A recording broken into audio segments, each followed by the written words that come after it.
Moreover, the veil of the woman in public worship, because of angels, may be an imitation of the good angels, who, when they sing the praises of God and adore and glorify his perfections, cover their faces and their feet with their wings. Isaiah 6, 1-3. Many understand these words in a figurative sense, and in this also they are not agreed. Some by angels think young men are meant, who, for the gracefulness and comeliness, are compared to angels. Others good men in general that attend religious worship. Others ministers of the word, often called angels in the book of Revelation, which last seems to be most agreeable of any of these senses. And the woman were to cover their heads, that they might not offend either of these, or stir up any impure desires in them. See Ecclesiastes 5:6.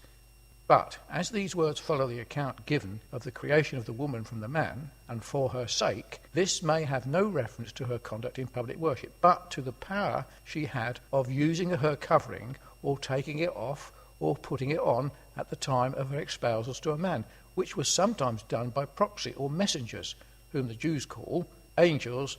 Their canon is, and man may espouse his wife by himself, or by his angel or messenger, and a woman may be espoused by herself, or by her angel or messenger. Wherefore, because of these angels or messengers that came to espouse her to such, she had power over her head to take off the veil and to show herself if she thought fit, or to keep it on, as to express her modesty, or just as she pleased, when she by them was espoused to a man, for whose sake she was made. Which sense, after Dr. Lightfoot, many learned men have given into, and seems probable. 1 Corinthians 11 verse 11. Nevertheless, neither is the man without the woman. This is said partly to repress the pride and insolence of man, that he might not be too much elated with himself and his superiority over the woman, and look with any degree of disdain and contempt upon her, and treat her with indifference and neglect, and partly to comfort the woman, that she might not be dejected with the condition and circumstances in which she was, since the one is not without the other.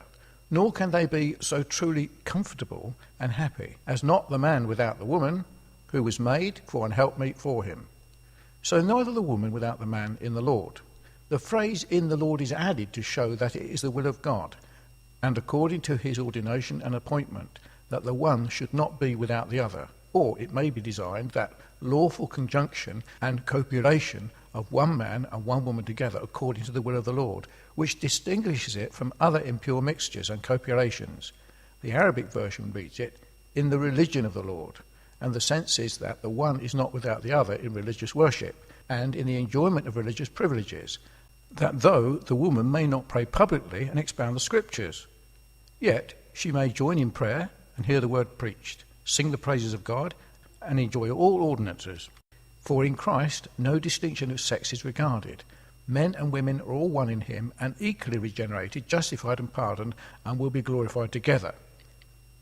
1 Corinthians 11:12. For as the woman is of the man originally, so Eve was of Adam, made out of one of his ribs. Even so is the man also by the woman. Now man is born of a woman. He is conceived of one, brought into the world by one.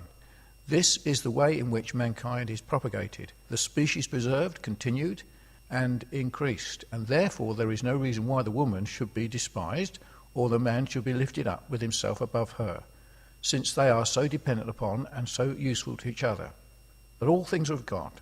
The Arabic version reads it, all creatures are of God, which is true, but not the truth of these words, which are to be restrained to the subject of the discourse, as that both man and woman are of God. They are made by him, and after his image and likeness, that the man is the glory of God, and the woman the glory of man. The authority of the man over the woman, and the subjection of woman to man, are of God, and according to his constitution and appointment. As also that the woman should be of the man, and for his sake, and that the man should be by the woman, and neither should be without each other. These are not things of human constitution, but are settled by the wise counsel of God, and therefore to be carefully submitted to as the best order of things. 1 Corinthians 11:13. Judge for yourselves. The apostle, having gone through the variety of reasonings and arguments showing the superiority of man to the woman, by which he would prove that the one should be covered and the other uncovered, returns to his subject again and appeals to the common sense and understanding of the Corinthians, and make themselves judge the matter, suggesting that the thing was so clear and he so certain of what he advanced being right that he leaves it to them, not doubting but that they would, upon a little reflection within themselves, join with him this point: is it comely that a woman pray unto God uncovered? In your judgment you can never think so. However pleasing and gratifying such a sight may be in the lust of the flesh and to the lust of the eye, but he does not mention prophecy, only instances in praying, but it is also understood of one as of another, and his meaning is that it is an uncomely thing in a woman to appear in public service with her head uncovered, whether it be in joining in public prayers, or in singing of psalms, or in hearing of the word expounded. And though the apostle does not put the case of the man's praying to God or prophesying in his name with his head covered, yet his sense is the same as that, as of the woman's. 1 Corinthians 11 verse 14. Doth not even nature itself teach you? By nature is either meant the law and light of nature, reason in man common sense, or rather custom, which is second nature, and which in this case must be restrained to the Greeks and the Jews. For though among the Grecians the men cut their hair and did not suffer it to grow long, as also did the Jews, yet there was many nations who did not even at that time observe such a rule or custom. But as the Jews and Greeks were the persons chiefly, if not solely, known to the Corinthians, the apostle signifies that the usage of these people might direct and inform them in the matter. That if a man have long hair, it is a shame unto him. He looks unmanly and womanish, and exposes himself to ridicule and contempt. 1 Corinthians 11:15. But if a woman have long hair, and wears it without cutting it, as men do, it is a glory to her. It is comely and beautiful. It is agreeable to her sex. She looks like herself, it becomes and adorns her. For her hair is given her for a covering, not instead of a covering for her head, or any other part of the body, so that she needs no other. We read indeed of the daughter of Nicodemus, Ben-Gurion, that she obliged to make use of her hair for a covering in such a sense. It happened in Jechanan ben Zakkai that he rode upon an ass and went to Jerusalem, and his disciples went with him. He saw a young woman gathering barley corn out of the dung of the Arabian cattle. When she saw him, she covered herself with her hair and stood before him. But this covering was made use of, not of choice, but by force, through her poverty, she having no other.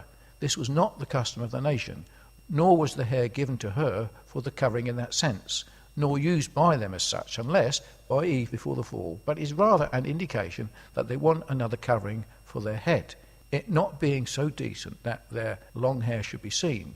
The Jewish women used to esteem it an immodest thing for their hair to be seen, and therefore they took care, as much as possible, to hide it under another covering. One woman, whose name was Kimcheth, had 7 sons, and they all ministered in the high priesthood. The wise men said unto her, What hast thou done, that thou art so worthy? She replied to them, All my days the beams of my house never saw, the plaits of my hair. This is they were never seen by any person, even within her house. 1 Corinthians 11:16. But if any man seem to be contentious, that is, if anyone will not be satisfied with reasons given for man's praying and prophesying with his head uncovered, and the woman praying and prophesying with her head covered, but will go on to raise objections and continue carping and cavilling, showing that they contend not for truth but victory, can they but obtain it? For my part, as if the apostle should say, I shall think not it worthy my while to continue the dispute any longer. Enough has been said to satisfy any wise and good man, any one that's serious, thoughtful, and modest, and shall only add. We have no such custom, nor in the churches of God, meaning either that men should appear covered and women uncovered in public service, and which should have some weight with all those that have any regard to churches and their examples, or that men should be indulged in a captious and contentious spirit, a man that is always contending for contention's sake, and is continually cavilling and carping at everything that is said and done in churches, and is always quarrelling with one person or another, or on account of one thing or another, and is constantly giving uneasiness, is not fit to be a church member, nor ought he to be suffered to continue in the communion of the church in the disturbance of the peace of it. This puts in mind the passage in the Talmud. The rabbins teach that after the departure of Amir, Judas said to his disciples, "Do not let the disciples of Amir enter here, because they are contentious." 1 Corinthians 11:17. Now, in this that I declare unto you. The Syriac version reads, "This is what I command," which some refer to what he had been discoursing of, adding to his arguments and the examples of the church, his own orders and commands, that men should worship God publicly uncovered and women covered, though it rather seems to respect what follows,